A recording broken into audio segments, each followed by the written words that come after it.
1968. The Soviets and Americans are locked in a fierce race for lunar dominance. With stations now in orbit, the race for the base is truly underway. But beyond the moon, both have set their sights on Saturn, with spacecraft en route. But while the giants clash over who gets there first, the European Space Agency plays the long game. Launching later, but with a quicker trajectory, ESA's daring probe is set to challenge its rivals in a race they thought they were already winning. After a near miss on Mars, Europe is ready to make its mark, not by being first to launch, but by being first to arrive.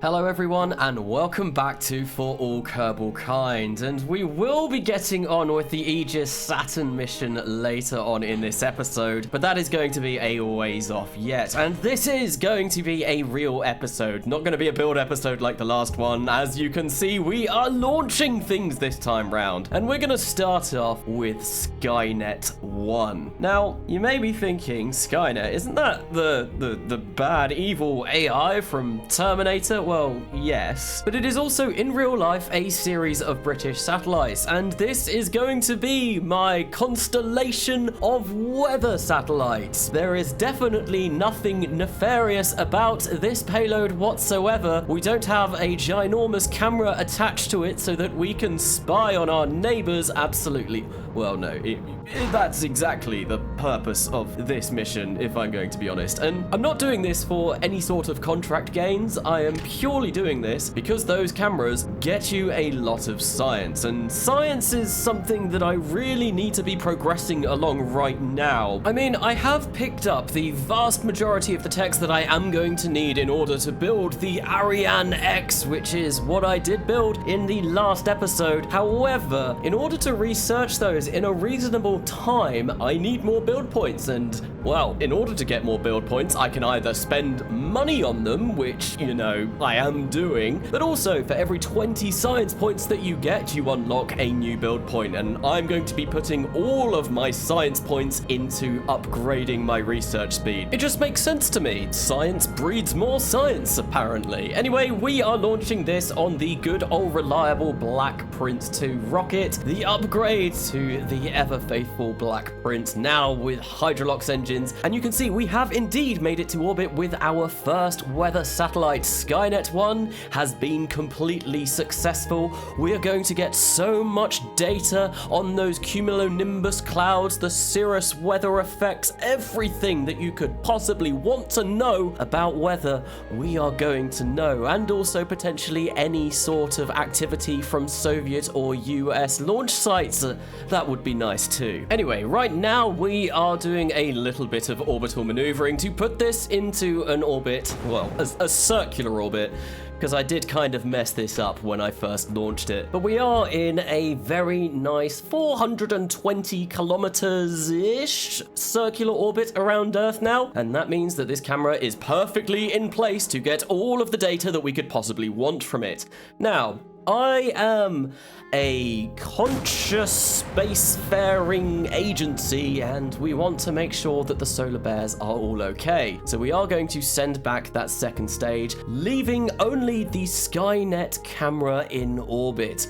It does have a small pod that we are going to load up all of our film and photos later on, once we have those, and we will be able to send those back down to Earth. But the first mission is done, it's a complete success, and now we are going to move on to what is quite possibly the most cursed place in the entire solar system, at least for me, and that is the moon. This is Pyramus X, or Pyramus number 10, and we are going to attempt to land on the surface of the moon now for the second time. And if the number 10 doesn't give it away, we have attempted to do this quite a few times in the past, and not many of them have worked. This vehicle is more than capable. This is the Pyramus I. This can take about 6.5 tons to low Earth orbit with that 2 booster configuration that I have got on it at the moment. However, this only applies if every single engine on this rocket rocket works, and there are quite a lot of them. There are 4 Viking 2s on the first stage, with 2 boosters as well, and then there is the Viking 4 on the second stage, which, as we can see, has failed to ignite. This means that we are not going to be going to the moon today. We will not pass go. We will not be collecting several 100,000 funds for a successful lunar landing. No, this is a complete failure. We are able to get the craft up into orbit, but we are by far nowhere near the moon. We are not going to be able to burn for it because I did actually have to use the lunar descent stage in order to get us into orbit. So yeah, complete failure this mission. A real shame, and I do really hope my luck does change when it comes to sending spacecraft over to the moon, because in the not so distant future, when I send over crew, a disaster like this would be incredibly bad for the entire European Space Agency and everyone associated with it. Yes, I'm not sure if I would be able to financially recover. Okay, moving swiftly on to the next launch on the 9th of April 1968, we have another Skynet to add to the constellation of weather satellites that we are going to be swarming low Earth orbit with. This is, of course, Skynet II. We've already seen a launch of a Skynet in this episode. It is going to be the exact same craft. The first one was so incredibly successful, I thought, why not do it again to get even more science? We do need to launch multiple versions of this camera to get all of the science back. I believe there's about 200 science to be gained in total, but you can only get, I think it's 40 from a single launch. So yeah, we are going to need to launch 5 of these in order to harvest absolutely all of the science that we could possibly get from this experiment. Now, you may have noticed in the first launch, which is no longer present in this launch, that the flags were a little bit messed up on my spacecraft. Finally, the red tip of the Black Prince is there again, and all of my flags and decals are back. This is because when I launched the first one, Beardy really helpfully, and like, I'm not mad about this because it's actually really, really good that he's done this, he went and renamed all of my flags to make sense. They were in a folder with just really weird long string names, and he went away and he named them all sort of sensible things. And when I launched that mission, because I had already started building it, when I flew it, the flags couldn't be found, and yeah, it just defaulted to a standard KSP logo, which made it look really ugly. It did also somewhat affect the last Ariane flight as well, but from now on, I have gone in and I have re-edited all of my craft so that we shouldn't get those ugly KSP flags plastered all over the rockets. But anyway, as I was talking about that, we have made it into orbit yet again with Skynet number 2. Now, when I was doing my research on Skynet, I did wonder what came first. Turns out it was the British satellites. I think the first one was launched in 1969, so quite a few years before Terminator came out. Clearly, James Cameron was inspired by the name of the British satellite network and wanted to use it in his film. I don't actually think it was a direct reference, but it is nice to think that maybe he did look up and think, I need some sort of evil overlord AI name for my dystopian future film. What should I go with? Ah, yes, the British. They are well known for being evil and dystopian, and at least it wasn't named something like, I don't know, Claude. No break between launches in this episode because we are now on the 29th of June, where we are going to be showcasing an entirely new launch vehicle. And I say it's entirely new, it's basically the upgraded Ariane 1. I like to call this, because I'm very good with numbering systems, the Ariane 2. This is different from the in real life Ariane 2 because, well, that looked very, very similar to just an Ariane 1. I have widened out the core of this so that it maintains the same diameter up the entire rocket, and thanks to these changes, this is able to get up to 11 tons into low Earth orbit. And for this mission, Aegis, well, we are going to need all of that, because we are going to attempt to go to Saturn, but not only that, we are going to attempt to go incredibly bloody quickly.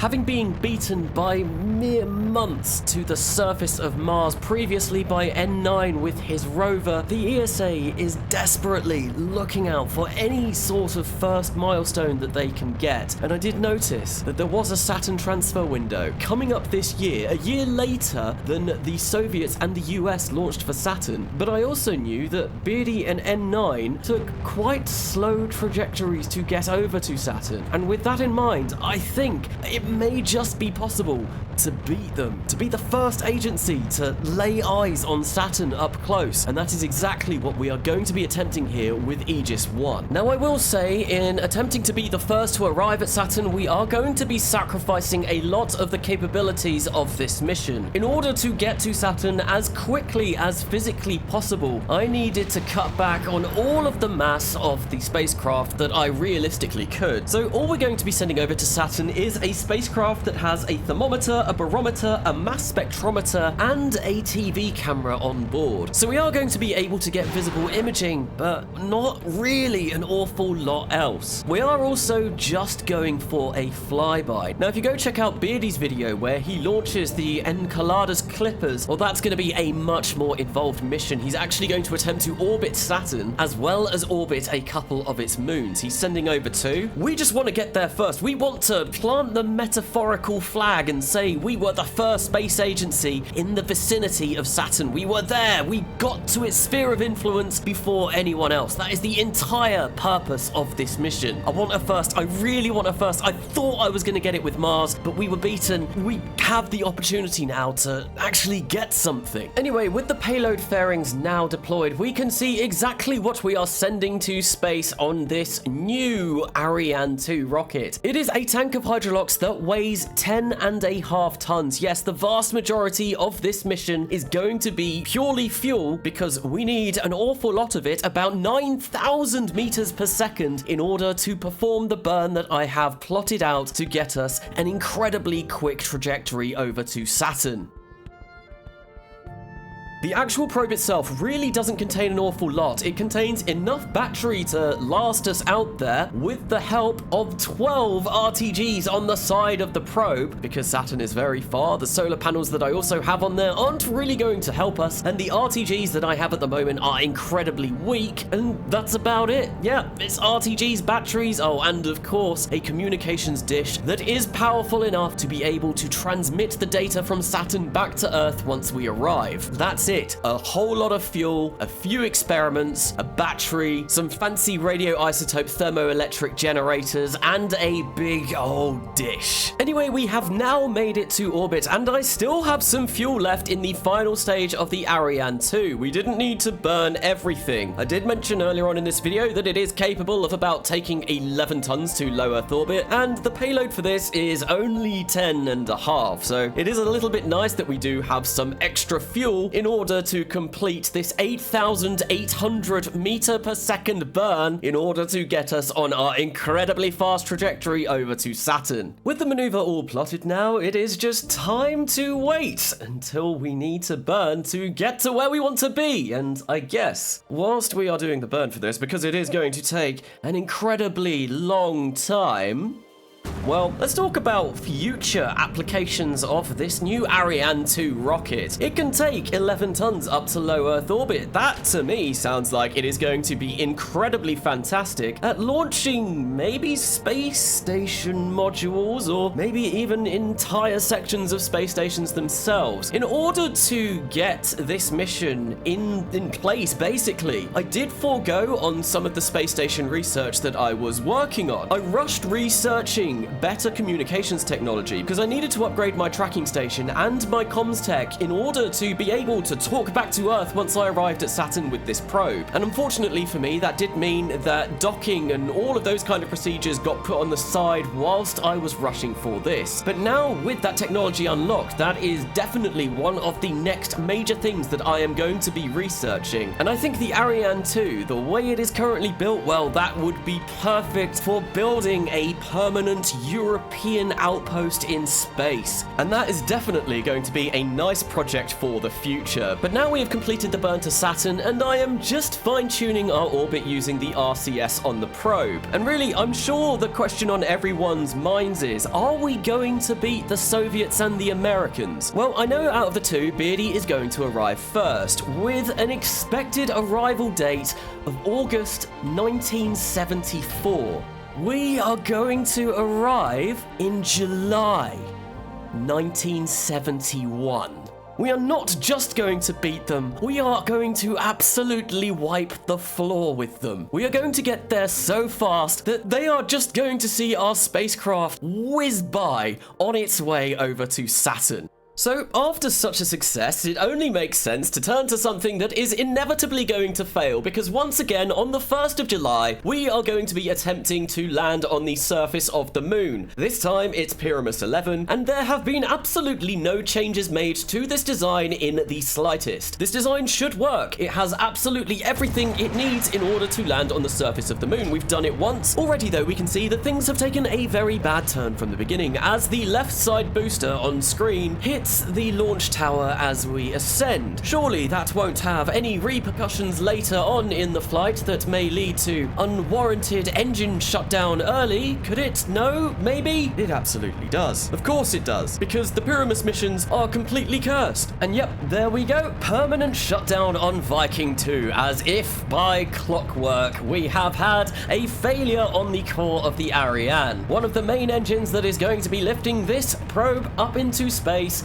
has failed. Luckily, it is one of the core engines, because if one of the boosters failed, that probably would have made the entire craft spin out. But because we do have an additional 3 Viking 2 engines on that first stage, well, it is kind of able to point it in the right direction. It just means that that first stage is burning for a lot longer than we first anticipated. This time round, though, the Viking 4 on the second stage is able to successfully ignite. We are not stuck in low Earth orbit, because everything has gone to plan, except, yeah, well, that first failure. The RZ-20 on the upper stage has also successfully ignited, and this is looking like it is going to be a very promising mission, at least whilst we are attempting to get into low Earth orbit. There is still a long ways to go before we are safely down on the moon, and I will say, due to, well, the fact that we did overburn that first stage because of the engine shutdown, we do need to burn for slightly longer than I would have liked to have done on this upper stage of the Ariane 1. Now, this upper stage is kind of like how the Saturn V sent the Apollo missions to the moon. We complete our burn into low Earth orbit using this, and then we use the same stage to propel us to the moon. Now, when I get round to doing my burn for this, I'm only going to have about 3,000-ish meters per second in here, which is not enough to get an impact with the moon. And I need an impact, because the way that these missions work is I get an impact trajectory and then I slow down using the lunar capture stage, essentially, meaning that I don't ever have to orbit the moon. I just fire at the moon, and when I get there, I just turn around and blast at the last possible moment, trying to stop my spacecraft from becoming a pile of scrap on the lunar surface. And now you can see in the map view, we are kind of making our way there, but suddenly we ran out of fuel, while there is still quite a considerable distance to go in order to reach the moon. What on earth are we going to do here? And I thought, well, the landing stage, it has excess fuel. I can use some of the RCS from that stage in order to try and bridge that gap that we are missing. So to begin with, I used the RCS on the Gamma 2 stage, because that was a stage that really didn't need as much RCS as it did, and I had a look at the map and we really weren't making the distance. So what I then did was activate every single one of the engines on the lunar lander and use those engines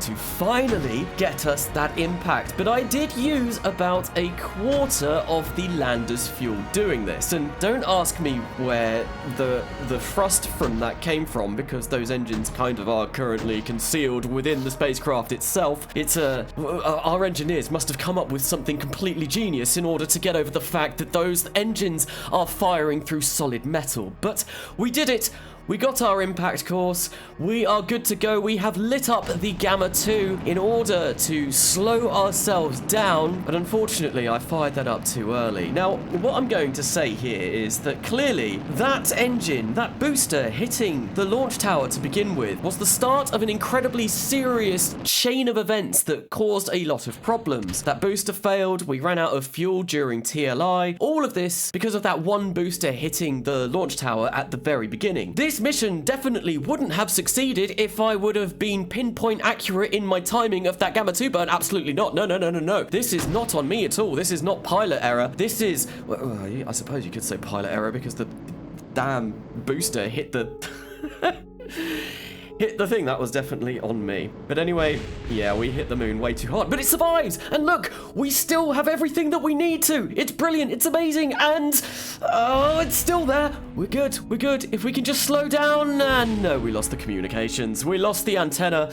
And we are now dead in the water, or really dead in the vacuum of space. Oh, once again, another failed moon landing. The lander does eventually come to a stop, and who knows, maybe next time things will go a little bit better when it comes to the moon for the European Space Agency. I do want to mention Calvin Maclure has got his first For All Kerbalkind episode uploaded now on YouTube. If you want to go check out what the Chinese are up to, well, feel free, I'll put a link to that now. And of course, the Ariane 2 will be shortly uploaded to my Patreon. But next time round, I think we might go for a Venus landing. I don't know, Venus definitely seems like a good place to land this time of year.